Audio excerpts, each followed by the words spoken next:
on the toilet, just taking my time, letting it all out, feeling so fine, relaxing in the moment, feeling so free, sitting on the toilet, just being me.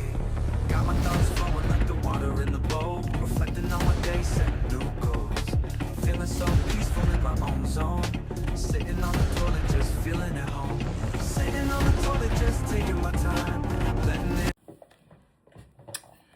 This girl still back here asleep. Welcome to another episode of Toilet Testimony, Toilet Testimony, Toilet Testimony, Toilet Testimony, hey, Toilet Testimony, Toilet Testimony, Toilet Testimony, Toilet Testimony, hey. What's up, good people? Hold up, let me wake up Becky Sue. Wait, let me get some water first. I know, I'm eating in the bathroom. Whatever, I don't care.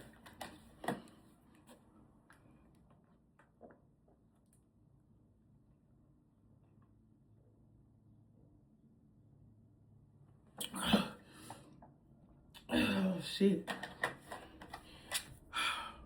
I wanted to just get up and get my work out the way, because if I didn't, I might have to skip it.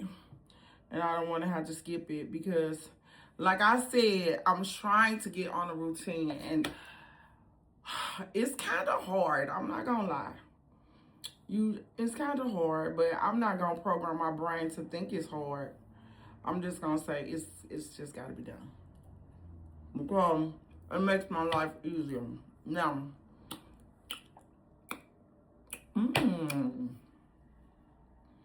food tastes so much better when you're doing stuff differently. This banana really good. Becky Sue's there asleep, but I'm about to wake her up like always. She is asleep there late. The life of a Cabbage Patch doll. It's really kind of cool. We really don't have to do a lot. We live pretty much carefree. But I gotta get ready for work. There's a lot of stuff I gotta do. I gotta wash my face because I'm not gonna be able to wash my face because I literally just came in, set up the phone, grabbed my water, grabbed this banana, and sat on the toilet. I'm not holding my breath. But this weekend was good. This weekend was good. Last weekend, the weekend prior to this was the comedy show at Pops. This weekend was the manifestation board luncheon. And it was so dope to me. And it was the people who needed to be there was there when, and it was a nice little quaint turnout, but it was so powerful. Like, it was so powerful because I am a firm believer that whether it's one person or 1,000 people, that you're supposed to give and put the same energy into what you got going on, as if, you have to just take what you're doing seriously. And at this point, I'm moving strategically, right? I'm not going places that I just don't want to do it. I program my brain to the point where it doesn't even appeal to me no more. I can look, see who's going to be there, and know the company that is going to keep, the people that's going to draw. Do I want to be a part of that? Does it look, well, where I'm trying to take my brand, does it work for that? Or then I'll say no, or I'll say yes. When I say yes, I show up. When I say no, I don't show up. Easy peasy, lemon squeezy. Because, I don't know, this celibacy journey, I thought it didn't even start out as a celibacy journey. I didn't just one day say, oh, I'm going to be celibate. I just came out of a situation that I was just like, you know what? I'm just going to let go and let God, because I can't do this no more. Like, I don't know how people lie to themselves to the point where they just say, you know what, I don't want no nigga. But then in your movements, in your actions, in the way you treat yourself, because it's all about how you treat yourself, it just don't add up. Who the fuck don't want to be loved? Who don't want to be in a relationship with somebody that takes them seriously and protects them, makes them feel whole? You know, if you've ever been in a relationship where you felt loved, it's almost like they say love, it feeds the same endorphins as sex, drugs. It's very addictive. That's why people snap out. That's why people get in relationships where they can't control it and they just be like, you're like, why would they do that? Oh my God. Because they were in love. It was a feeling that they were chasing. And so when you actually felt what that feels like and the happiness that it brings you, it makes you feel like glowing. People like, oh, you must be, you just glowing. When you in love, it changes your whole DNA. You move different, you feel different, you breathe different, it's just a different feeling. So why the fuck would I keep chasing some temporary, unappreciative, trashed out, manipulative, oversexed existence? Why would I keep wanting to be in that? Like with people who don't cherish the time that you putting in, the energy that you putting in, the love that how you loving on them. And it might not even be to the point where they just trashy ass motherfuckers. In analyzing myself and the people that I pick, I realize that something is missing in me that wants to fulfill what's missing in these type of people, because I can relate to them, because they are missing, they are have this trauma or whatever going on. And I talk to people where I'm dealing with you, I'm gonna sit down, I'm gonna talk to you, we gonna chop it up, we gonna spend quality time together. We might go out, but we ain't got to.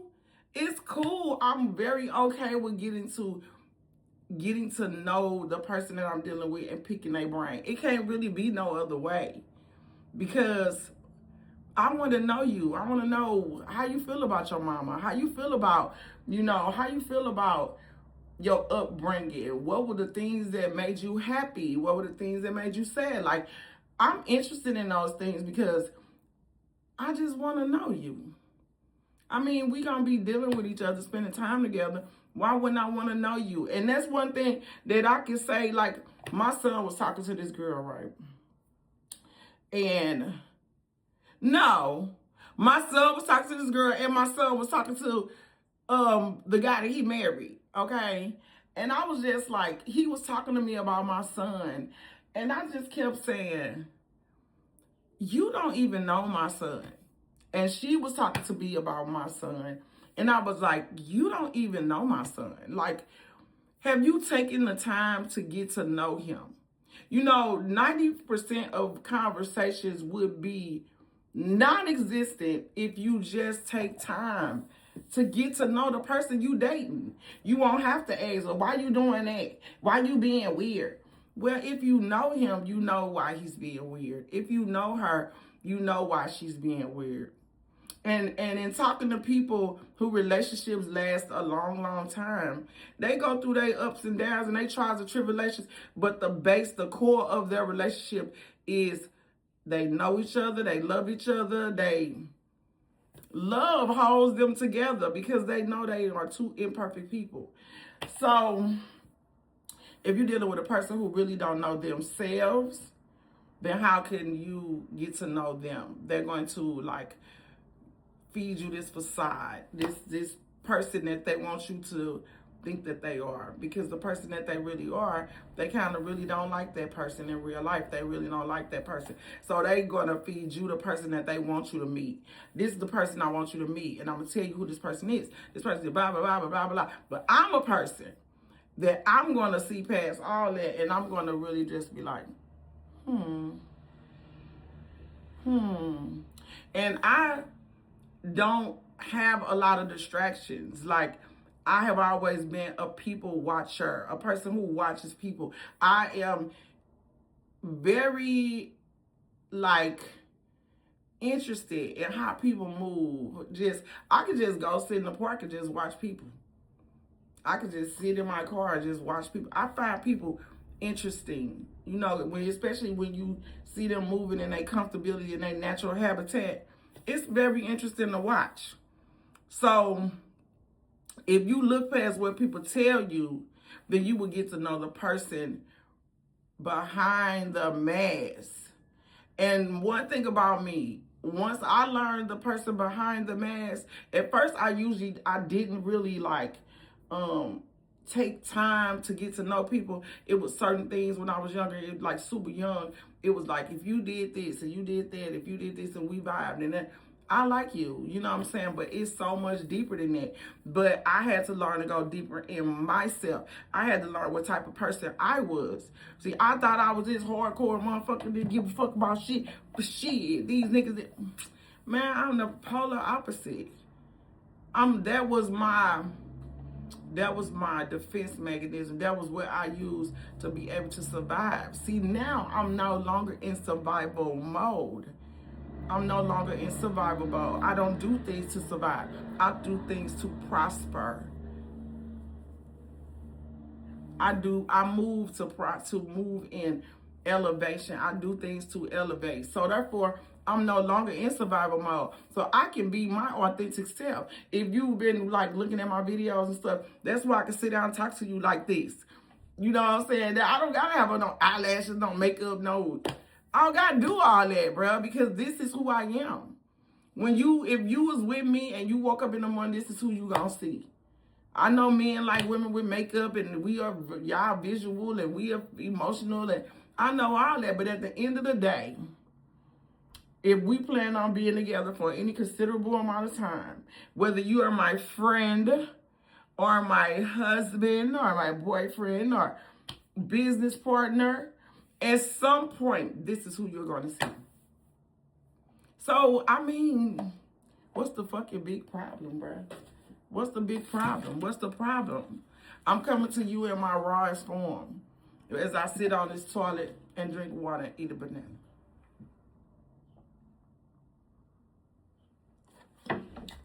And some people are so scared to do that because they don't like the person who they might see. And that's called self-love, self-work, self-everything. You have to self-esteem, self-control. All those words, the key word is self. Self.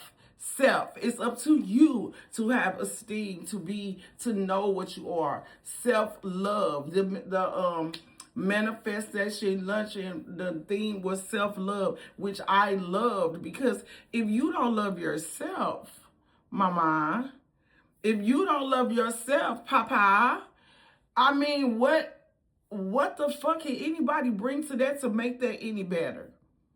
You are just a damaged person walking around inflicting that self-hate, self-this, self-that onto other people. And it's just causing damage. It's causing damage. Whether you are excelling in your job, whether you are excelling in your craft, whether you have stacks and stacks of money, it doesn't matter. It doesn't matter, because you are a walking fucking time bomb just waiting to blow up on whoever the fuck come in contact with you. You are causing more trauma. You are causing more devastation, because hurt people attract hurt people. So you're only going to attract a person that's hurt like you. We magnets. We are big, fat, giant magnets. Our energy draws, that's why you have to speak life. You have to speak happiness. You have to speak positivity, and then you draw that back into you. When I was speaking all that crazy shit, I met nothing but crazy niggas. When I was like, shit, dick sucking, this and that, and when I was saying all that stuff, those are the type of people I attracted to me. Those are the type of people that was like, that's my kind of girl right there. You know what I'm saying? But now I'm on this different journey. I can so clearly see, y'all don't even understand. Baby, I can see things so much crystal clearer. Like, the people that I deal with, I can just see right through your shit. When I say see right through it, I see right through it. No shade, no tea, no nothing. Just like, while you talking to me, I'm like, okay. And you just talking. Because even though I'm not saying being celibate has completely shut me down from finding people attractive or being sexually attracted to people and thinking about sex when I look at certain people, but it just teaches me that that's a motive. That's the energy that they're giving off. Like, it's an energy. Like, if you are a man and you giving off a strong, strong, strong sexual energy, and I know that right now, I don't want to really base what I'm doing or anything off of sex. So I would kind of like, like shy away from you, because I know that you have something about you that's very sexual. It's very sexual. It's strong in sexuality, but I'm not attracted to that. You know what I'm saying? Like, it's crazy, but it's kind of hard to explain, but it's like, I'm not looking for sex. So I would like shy away from you. I would. You probably cool as fuck. I'm just saying, I would just keep you at an arm's distance, because I'm not looking for sex. And it's been people that have given me that, where I'm just like, damn. Like, okay, for instance, I'm gonna say this. The other day,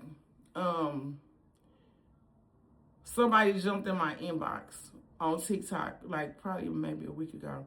Jumped in my inbox on TikTok. This was somebody I dealt with probably years ago. But our whole relationship was based kind of on sex a little bit. It wasn't nothing else but sex, right? And that was,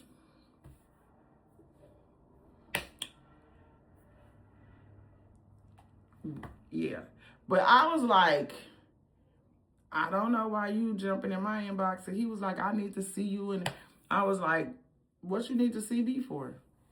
You don't need to see me. I can't see you. Why? I'm saying, though, why do you need to see me? Our relationship was completely based on sex. When I thought about him, I thought about sex with him. I thought about sex, like sex, because that is the basis of our relationship. So why would I want to see him? I know I'm not, all it's going to make me do is probably step out on my celibacy journey.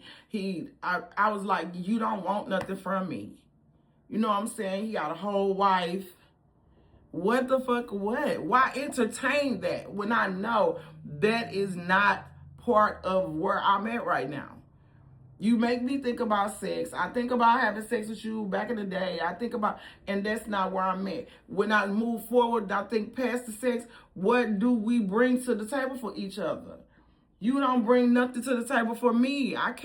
We can't grow together. We can't do nothing together. We can't start a business together. You can't help me do nothing, and I can't help you do nothing, because you are already in a situation. And that's what celibacy allows you to do. Like, I could probably never think that clearly if I wasn't celibate. Because, baby, I would have been like, I need to see you too, Poppy. Oh, I need to see you too, boy. God damn. Yes. What you doing today, motherfucker? But nah, we ain't doing that. We ain't doing that. We ain't doing that. This is my dandelion from today. We ain't doing that. Yes, I eat flowers. I so do. I eat flowers. I hug trees. I dig shit up and dry it out and make it into teas. I do all that.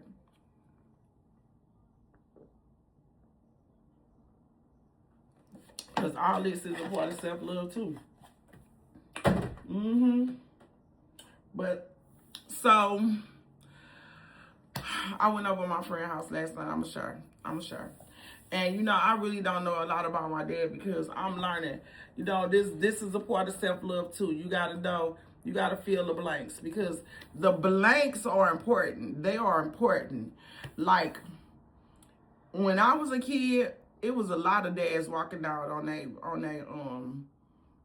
their families. But I am old enough and wise enough to know that it's deeper. It's deeper than the surface shit. It's deeper than the surface shit. And I definitely have been feeling not whole for a long time. Like, for real. Because how can I feel whole if I know my mama's side of the family, but I got a whole nother connection and DNA running through my body that I am not connected to, I know nothing about. But I want to know where I get my shit from. Like, My next relationship is going to be forever.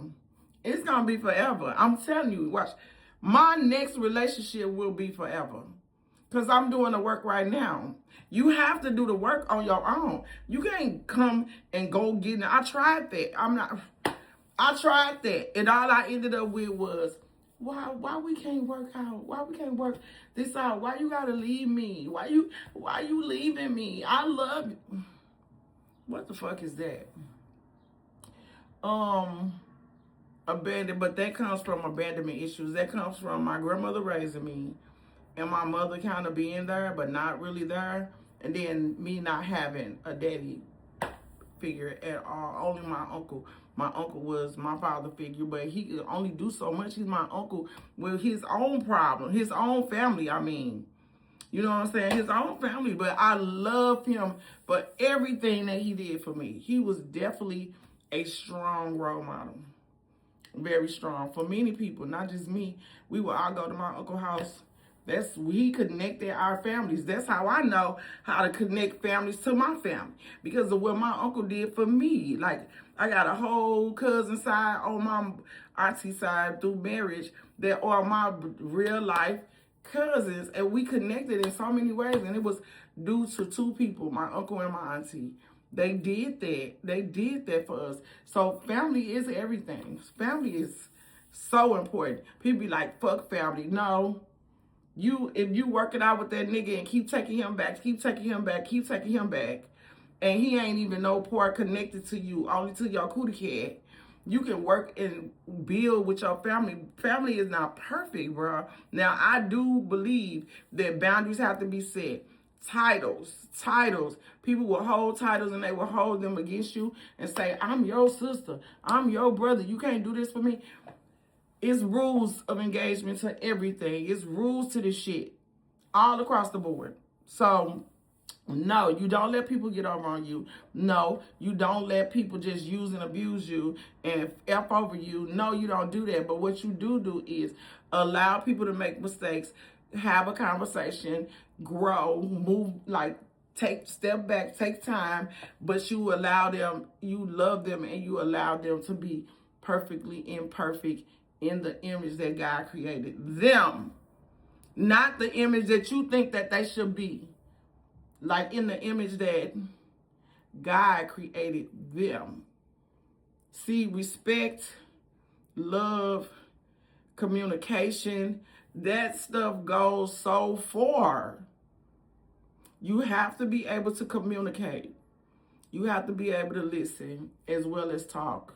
You have to set boundaries, and you have to listen to you. Communication is listening to understand, not listening to respond. That's where y'all get it twisted. You be like, I heard you. Are you listening? My son always say that. Are you listening to me, though? Are you listening to me? And I know that my son gets really, when he's communicating, he gets really hyped if he feels that you're not hearing him. So I know, because I know my son, and I have learned my son, that's when I just say, okay, go ahead and talk. And I shut the fuck up and listen. And then I respond. And sometimes he want to talk over me, and I'll say, are we having a conversation, or are you just talking to me? Because if you just want me to be an ear for you to listen, I just listen. I just be quiet, and we won't communicate. We won't have dialect. We won't communicate. You could just talk. Because sometimes people do just want to talk. They want to get it out of them. And that's fine too. I do that too. I'm doing it right now. So I'm going back with the help of my friend, hey friend, and finding, in one night, I found out more than I knew about my father in the last 20 years.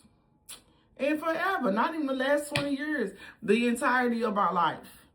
The entirety of my life. That's what friends do. And that's what I mean. I cultivate my relationships now. I'm like, would this be a good friend to me? Could I be loyal to this person? Will this person be loyal back to me? Do we complement each other? What can I bring to the table for this person? How can we grow as friends? Can we grow as friends? Oh, okay. If some of those are yes, everything don't have to be perfect, but if some of the answers to that is yes, then let's go. Let's see what we doing here. Because all that dead shit, all that motherfucking suck your bitch shit where motherfuckers suck off you, but can't bring nothing to the table for you, and when they can, they fumble the bag because you're not a priority. You're not a priority unless they need something from you. And it's been a lot of relationships that I've been involved in that's been like that because of what I was missing in me. I never felt whole. So I would say, okay, as being raised like an only child for a long time, I don't really got no friends. So, okay, this person say they my friend. I'm coming around. We love you, sis. Okay. Boom. That's fam right there. So now I'm loyal to them. But was they ever loyal to me? Did we ever establish the loyalty to me? I don't know. I'm just in a different place where I'm worthy of respect, love, and I'm gonna say this. I'm worthy of the same things that I give out. I'm worthy of receiving that back as well. And in my mind, it's like this world, I haven't even scratched the surface of what God got for me. So why settle? Why say, oh, it's okay for you to mistreat me and settle? Because guess what? You're my friend. Or why say, it's okay for you to do certain things. It's okay for you to be a liar. It's okay for you to be a cheater. It's okay for you to not make me feel protected. It's okay. No, ain't none of that shit okay. So now I just stay focused on the goal. I breathe. I eat flowers. I drink water. I take time to just be in a space of meditation. And like my TV has not been on since I've been woke. Nothing has been on. I've been on my phone because my mama called me, and then I had to call my son, and everybody, we was on a group call, and I've done that. But no, I'm in a very good place. And like I said, my next relationship is my forever. That's going to be my forever relationship because I'm doing the work right now. A person that when I get into a relationship, they would be coming into a relationship with a person that could listen, that has done the work to heal, that has done self-care. I know how to, when I'm doing too much, how to say, you know what? I want to communicate this to you. I'm not really having a good day. So I'm going to take some time for myself. This don't really got nothing to do with you. This is me. And I would hope that you will respect that. But then also, that person has to love me enough to learn me and know me to know, oh, my baby just having a bad day. She just having a bad day. I'm going to give her some space and come back and be like, you feel better now, baby? Because I figured you was having one of your days. I know what to do now for me. I'm not looking for nobody to come in and save me. And that's what so many people are looking for. They're looking for somebody to save them because they haven't done the work. I'm doing the work. And my celibacy journey is just a part of the work. How can I do the work when I'm all over the place with all these crazy emotions because maybe I'm with somebody and sex is an issue and it's, come on, bro. Sex has to be taken out of the equation just for you to focus on what you need to focus on. And it just drives me crazy that people have just like, oh my God. Like when I say that on stage, they be like, girl, what? Oh my God. You're a bit, I could never. It didn't start out like that. It started out like, bad relationship, I'm done with this shit. If you can't get to know me, we're not gonna even jump in no bed together like that. We're just gonna work on us. And then a week turns into a month turns into a year turns into 18 months. I was like, and when you're not looking for it, and you just like trying to really get to know people, you really see how really delusional and lost, and people don't even know how to come at you.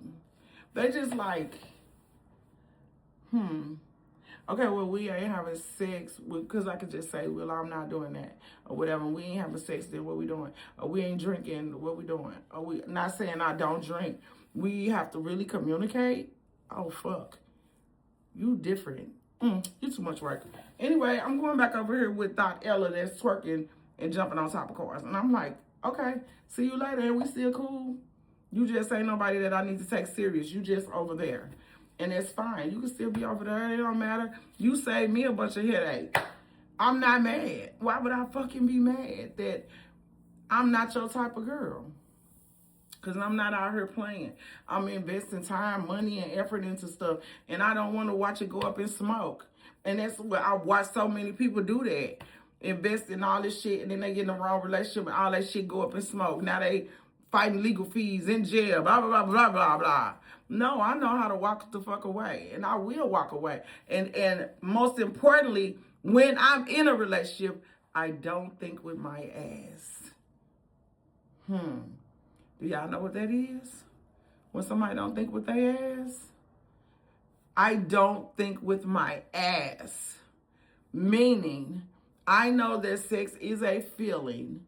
And even though it is an awesome, magnificent, great feeling, when it's over, it's over. When we get up, we get up. Take a shower. I don't sit up and like, oh my God, it was so good. Oh my God. Oh, girl. Get the fuck over it. It's a feeling. It's two people coming together as one. But at the end of the day, if you having it with the wrong person, if y'all not on the same page, it's just a feeling. It's actions that come behind that really concrete the whole experience together. So, in essence, fill the holes in your life. Find out where you come from, what you are doing. I am so grateful to my friend for helping me on this journey, because, man, I literally don't know. I know this much about my daddy's side of the family because of whatever relationship he and my mama had. And now that I'm digging into shit,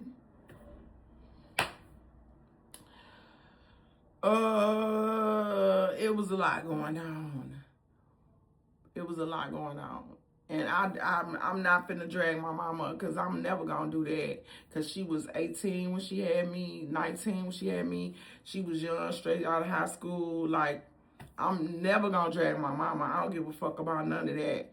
But it was just things that come into play. And that's why I can be more humble when it comes to men, because I know, like, the world makes it seem like men are always the problem.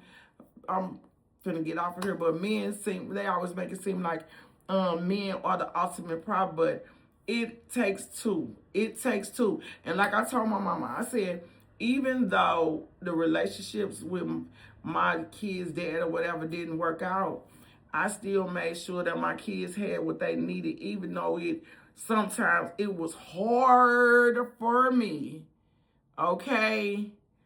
But I chose that man. I chose that man. I chose him. I chose to lay down with him. I chose to do everything that I did. And even though at the time it was great, it was good, but that is not how relationships work. It's not always going to be great. It's not always going to be good. And when you become a parent, you have other things to think about other than just yourself. So I made sure that my kids knew where they came from. I made sure, I always was a thinker though, and it was things about the families as a whole that I like. Like with my daughter, real quick, with my oldest daughter, because she got her own daddy. I like that Even though, because we had money, my family was okay. My family had everybody in my family had a good job, making good money, like good. We owned a couple of houses. Like I lived in one house that my granny had investment property, like good. I saw life is cool. We didn't want nor need for nothing. I could run up to the third floor. I could run down to the back. I mean, we had a backyard.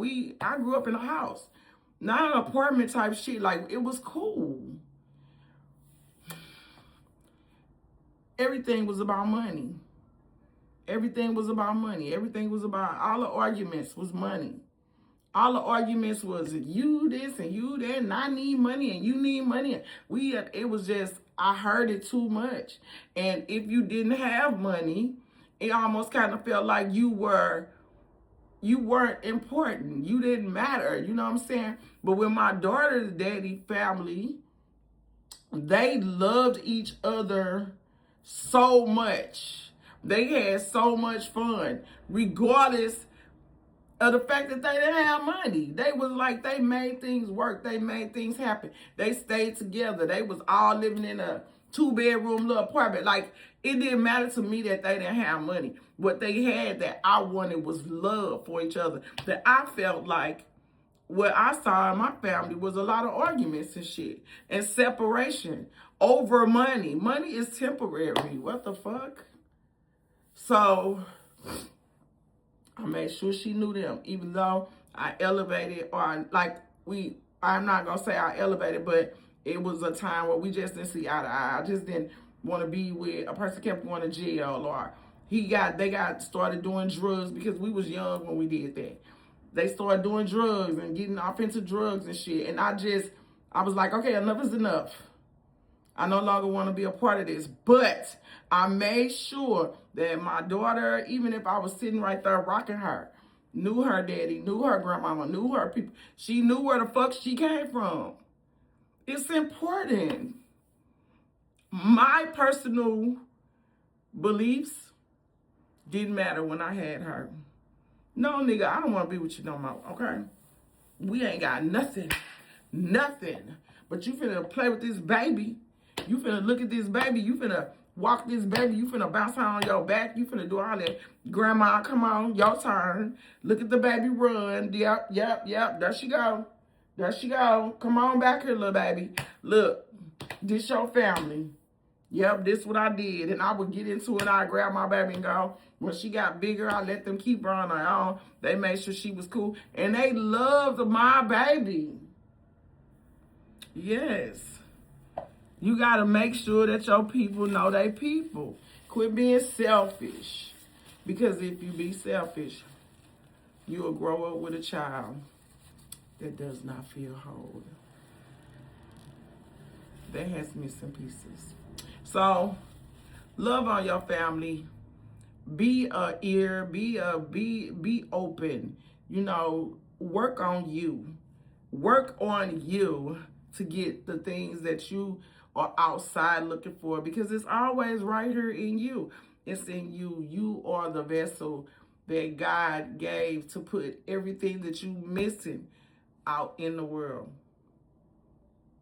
That's another episode of Toilet Testimony. So be great, people. Be great. And look, this boy still asleep. Wake up, Becky. Wake up. She gonna be up next time, because baby, she sleep too much. It must be nice to be a Cabbage Patch dog. I'm out of here, y'all. I'm your host. I'm your everything. I am the owner operator. Anyway, Toilet Testimonies. I'm out.